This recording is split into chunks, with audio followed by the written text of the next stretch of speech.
Hey guys, Antoine Austin here with another quick, brief message. I want to stop in today and really get you guys mentally centered on what it's going to take to actually thrive here in this season of real estate. Right now, it's the end. If you guys are watching this, it's about the end of 2023. We've seen interest rates go from around 2.5%, 3%, 4% in 2022 to now in 2023 around 7%. What that tells investors like myself in the market is that it's time to adjust, right? And so for guys and girls just like me who are out there wholesaling, fixing and flipping, you're going to want to have your properties at a really deep discount when you're negotiating with your sellers right now. If you're a flipper like me, you want to make sure you're buying right so that your properties don't sit on the market because someone who's going to buy it that they're approved at 7%, their monthly payment is a lot higher. And so the pool of buyers that you have who are going to be interested in your product, this house that you renovate or this house that you wholesale to a fix and flipper who renovates it, everything works together, right? If you wholesale a house for 250,000, right, to your back end buyer, they buy it from you because they want to sell it for 350. And then right as they're renovating it, interest rates go up. It affects everybody. you know and so this is where everybody adjusts when you're going and you're talking to your sellers and find out what the pain points is. Make sure you can make a fair offer that allows them to tap into their equity and you still be able to negotiate a spread for yourself and your investor relations, right? And so it's going to be very key right now. Example, I purchased a property in June and we knew interest rates were going to go up in July.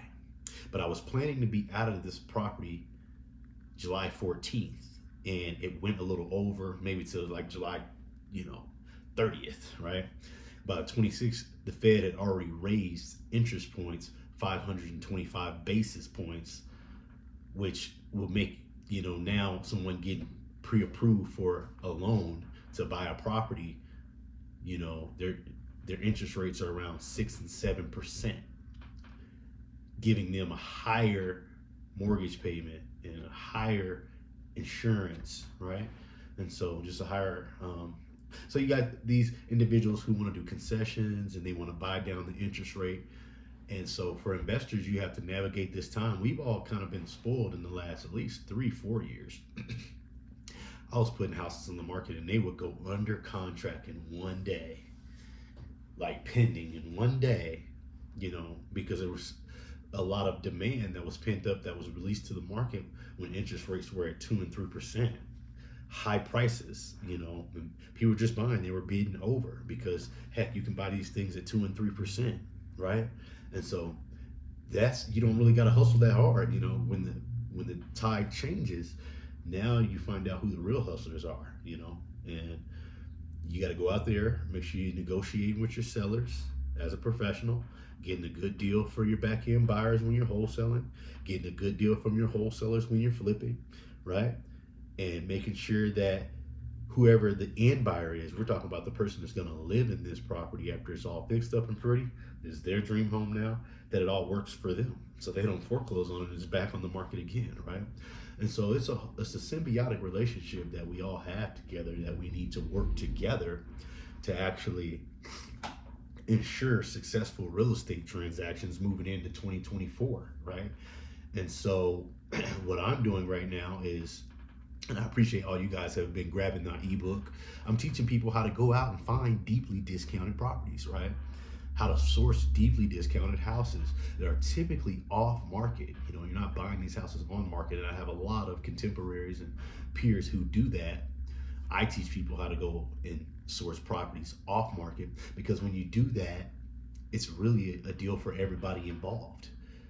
And nobody's trying to overbid or overcompensate in a certain area. Typically when a property is on the market, it's a bunch of eyeballs, right? And so you could be having an investor buy that at a higher price than what he should. And so when I'm teaching you guys how to go out in the wholesaling blueprint, in the ebook, in the trainings, in the courses, this teaches you how to be direct to the seller and be able to negotiate with them, get everything, the title, and you're representing yourself on behalf of your business, right? And so that's why I like it so much, going directly to seller. Um, it's just really, really, really efficient, right? I'm not dealing with all these daisy chains. In the last couple of days, I've been doing a lot of business here in Colorado. I'm on everybody's buyers list. I'm on everybody's freaking text list. I'm getting all the same deals from the same people. So one person gets it under contract, sends it out to their buyers list. They're trying to market it who they sent it to, and then it gets over to me. I'm like, heck, what's going on here? And so I'm like, wow, no daisy chaining when you're finding your own off-market properties, right? So big thing there. Um, as we end this year, I definitely have seen some turbulence, but guys, remember, it's just turbulence, right? You see a lot of guys that are falling out of the business right now, and that's just going to be more merrier for the people who stay the course and just adjust.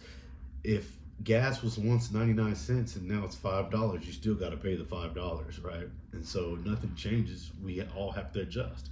Now I got to pay $5 a gallon instead of $2, right?